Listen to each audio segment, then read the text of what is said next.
Hello and welcome to Pat Bear's Anime Club. Every other Monday I put a new episode out and it's a series of videos about anime. It can be a look at a genre, a history of a certain author or style, a show looking at reboots versus the original, trying to describe a subgenre that I'm interested in talking about, all kinds of different things, whatever anime thing I want to talk about.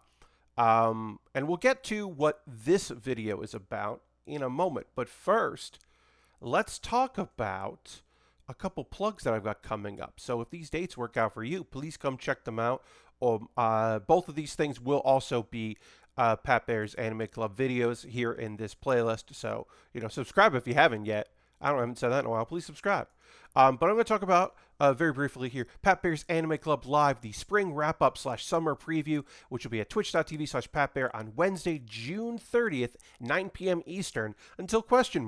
And it's going to be me doing an episode live in front of a Twitch audience, answering questions, hearing feedback from them. If they watch the shows, I'll be talking about my favorite and least favorite shows from the spring season, and also what I'm excited about of the upcoming summer preview. So please come check that out live. It will then be archived on Twitch or here on YouTube as the next Pat Bear's Anime Club. So check that out. And then it's already been recorded. It's done. It's in the can, but you won't be able to see it until the 16th of July, which is Pat Bear's Anime Club yelling about the shows we love, featuring Ian Horner, Heather Derry, and myself. It'll be Friday, the 16th of July at twitch.tv / PAX2. It'll be pre-recorded. PAX Online does a thing where you can hang out in a Discord, and I will be in the Discord. I'll also be hosting it on my regular Twitch channel / Pat Bear, so you can watch it there instead, because there's not a chat in the... They turn the chat off for PAX Online, which I think is a cool idea. Anyway, check that out. Great guests. It's yelling about the shows that we really want you to check out, and I think you'll enjoy it.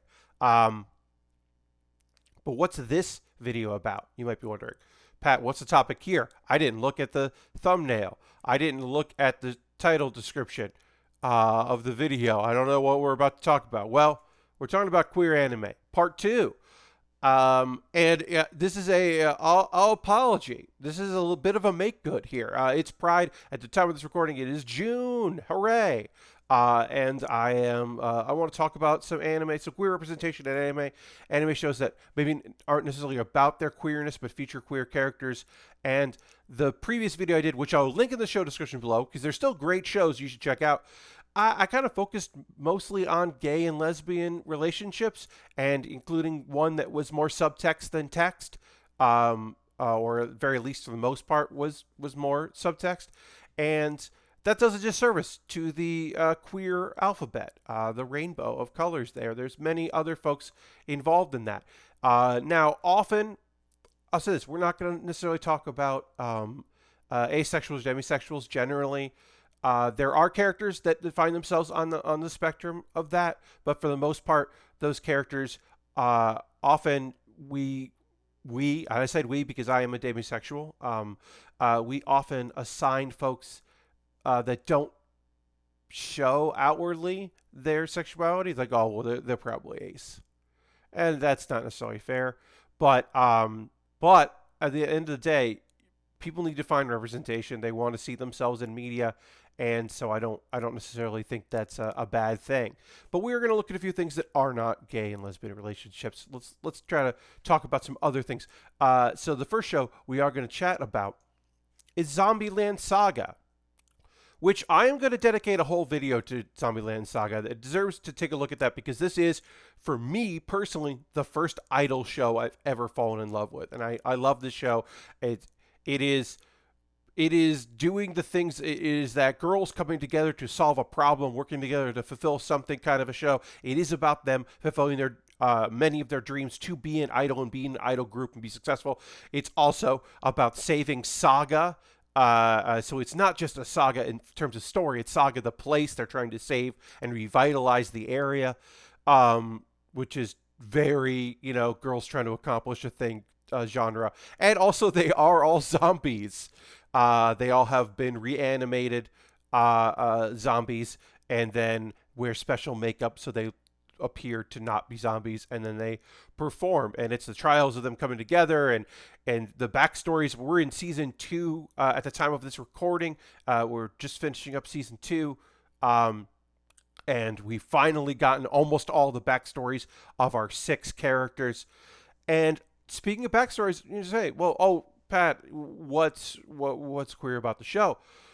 Well, let's talk about Lily. I'll give my pointer a little bit here. It's going to show a little weird thing, but there's Lily here and Lily here. This is Lily, and we find out in season 1 that Lily is trans.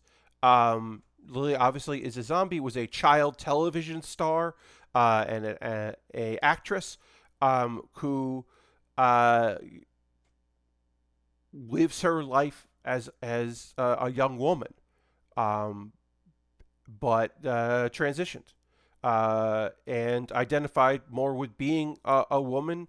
Has a dead name, which unfortunately is briefly used in the show as part of a conflict and as part of teasing for a character that should know better and is a friend to this character and should to Lily and should do better, do right by Lily. I mean, it's one of those things like it's done to show how terrible it is, which for some people is incredibly triggering and is certainly isn't handled 100% beautifully, but the acceptance is part of it, just like all the other elements of acceptance in the show. It is she is accepted for who she is, and she is living the authentic life that she would like to live. I can't speak. I can only speak broadly. I can't speak specifically about this experience because it's not my experience. The idea that she died of a heart attack when she was going through puberty and realizing that she would have to then start taking steps to continue to live as Lily. I have heard some people say that that is making light of her situation. And I've heard other people and read other people say that, you know, they felt that. They saw themselves in that experience. And obviously it's heightened. But, you know, but it goes along the unfinished business that these other characters have. This collection of characters, but it's a found family, and it is family, and I think Lily's portrayal is fantastic. Zombieland Saga has done the thing that anime always seems to want to do, which is if it's about a place in Japan, the place welcomes it and loves it because the people of Saga love seeing these beautifully rendered animated scenes in locations pulled from their area. They love that the tourism went up, that the voice actors came on tour, and that suddenly they're able to go out and talk about the region. And that is a thing that happens, that good anime does. I always talk about how Laid Back Camp increased the amount of young people camping around Mount Fuji, and how that's a legitimate thing you can look at. Like, this growth happened because of this. But yeah, Zombieland Saga, the fact that all these people have now embraced a show about zombie girls trying to become idols, one of whom is trans, is so beautiful. It's lovely. Lily is a fantastic character in that she is the youngest character and is, one could argue perpetually going to be the most excited about being a zombie and continuing to live her dream of being like an idol and being the center of attention and putting smiles on people's faces, all the while being who she is, which is Lily, and that is fantastic. Let's move on to another show. Let's talk about Kinos Journey, and we're going to specifically talk about the 2003 version of Kinos Journey. There is a 2017 a remake or a second anime about it. Now, talking about how Kino is non-binary raises a lot of fervor in some portions of the anime community. So, Kino was raised as a girl and has a different name. Kino, in the opportunity to be saved and to leave where Kino's situation, meets a man named Kino and adopts his name. And so, case closed, right? Oh, Kino dresses like a guy or androgynously to be able to blend in with the environment and travel easier because it will be harder for Kino to travel, in a dress. Oh, well, explained away, and it's just like Kino's trying to act like the person that saved their life, and that's why they're doing that. And there's a lot to look at this, but if you watch the 2003 anime, Kino uses pronouns kind of interchangeably and also resists attempts to define Kino's gender. They are very clear. This is a non binary, gender fluid character. The 2017 leans a little bit more one way or the other. So that's why we are focusing on 2003. And the thing is, it's not this isn't the focus of the show, but this is a non-binary character at the front of an anime. It is a tragically beautiful story of exploration and meeting people and seeing snippets of their lives, good and bad, learning the fallout of such lives. And it is Kino's journey. I mean, this is a story of a young person traveling the world, staying only a couple days at a time in each country, trying to figure out where to stay, as they ride on their talking magical motorcycle. So it is a beautiful story, and but yeah, again, I talked about that representation. People see themselves in Kino, and so we don't take that away from them. We don't, even if you're trying to say that this was not the intention of the author, and it's clear that this is only an act or whatever. It's like, no, it's very clear in this 2003 anime, Kino's non-binary, and it's important representation. So yeah. Also, it's just a fucking great anime. That's the other thing. I'm recommending very good anime that also are queer anime. So there you go. And which is why, you want to talk about a show that... Let's talk about Wandering Sun, because there's no ifs, ands, or buts about Wandering Sun. This is a story about two trans youths trying to live their true, authentic lives and going through all of the things kids go through with this as well. Again, I can only speak in broad terms and not specifics because this is not my life experience. This is not what I don't... But you see, like any other story, a coming of age story, you can see yourself in the characters and their struggles, and even if they're not specifically your own. Wandering Sun's a little hard to find right now. It was licensed by Crunchyroll. I do not believe that it is currently licensed by Crunchyroll. And also, if I could take a moment to say, Crunchyroll's description of this anime sucks because it uses language to describe the show without using the word transition or trans. It uses a lot of like, this gendered character always saw themselves as another gender, and it's like, I get what you're trying to say, but the language feels very outdated. Also, this show is not that old, but it is done in a watercolor style, which is just gorgeous. It's beautiful. But I highly recommend Wandering Sun. Again, I don't believe it is currently licensed by Crunchyroll anymore for streaming in the US. It may be in other countries, so it may be a thing of having to use, like, find the DVDs, or perhaps nefarious means or semi-nefarious means. Perhaps that you have to make your web browser think you're in a particular country to find it.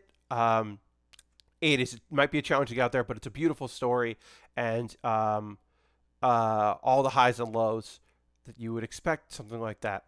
Characters who embrace things immediately, characters that struggle, characters that are never going to get it.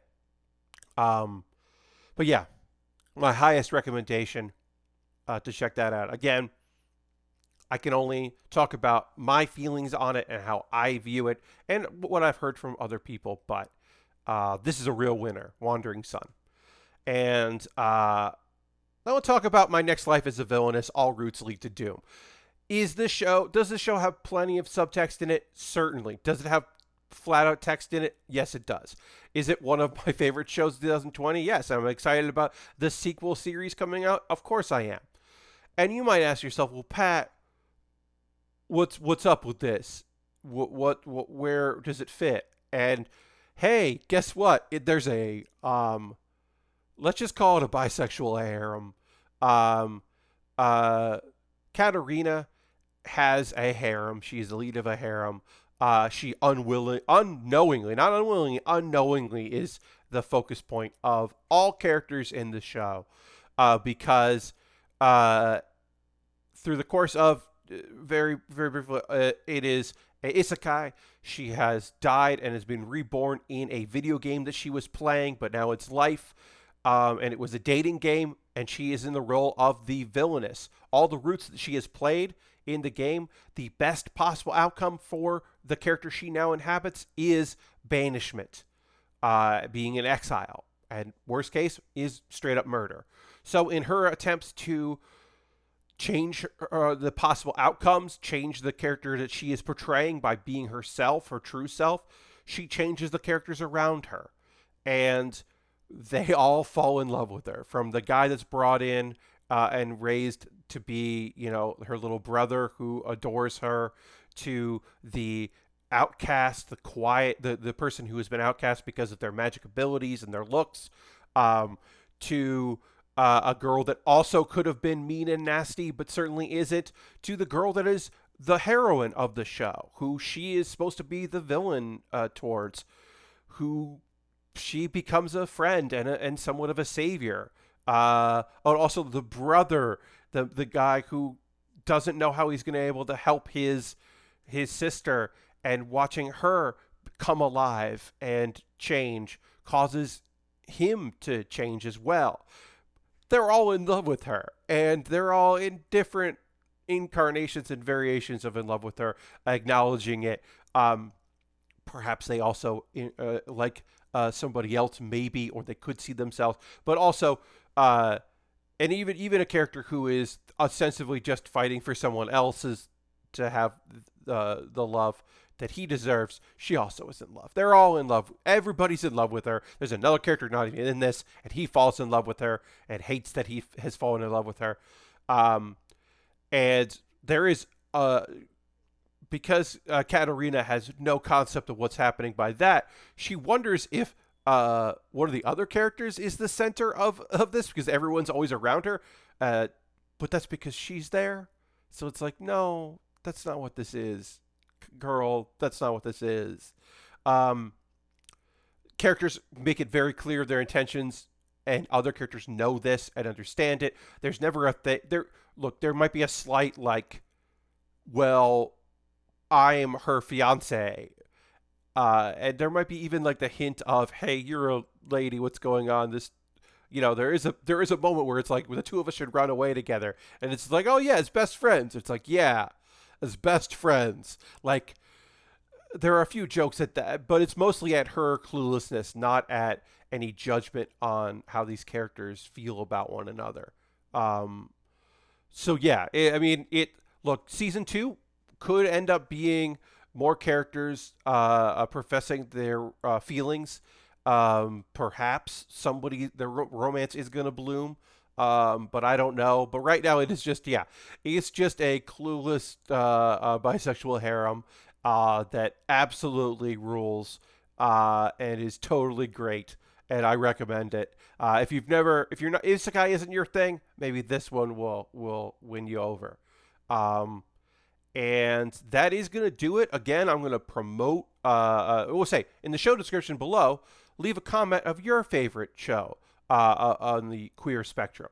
And if it talks about one here and you have your thoughts on that, if there's one that is not listed that maybe I covered in queer anime or haven't covered at all yet. Again, part 1 of the video, the one I made, I think is episode 9, is in the show description, so you can check that out. And let me know what you'd like to see me cover in the future, because I'd love to hear what you'll say. Again, I'm going to probably dedicate a whole video to Zombieland Saga and really diving into why it is an idol show I like. Again, Pep Bear's Anime Club, the 6:30 is the recording, and that'll be the next Pep Bear's Anime Club episode. So if you miss it live, you'll be able to see it here on YouTube. And please check this out. It will be archived. It will be a future Pep Bear's Anime Club episode, but also please watch it live if you can. I would love to have huge numbers so that I can keep doing Pep Bear's Anime Club live at PAX and hopefully in front of an audience again someday. Because I just absolutely loved having a live crowd, and I've only gotten to do it once, and I want to do it again. But thank you all so much for watching. This has been Pep Bear's Anime Club, and I will see you on the next one. And happy Pride!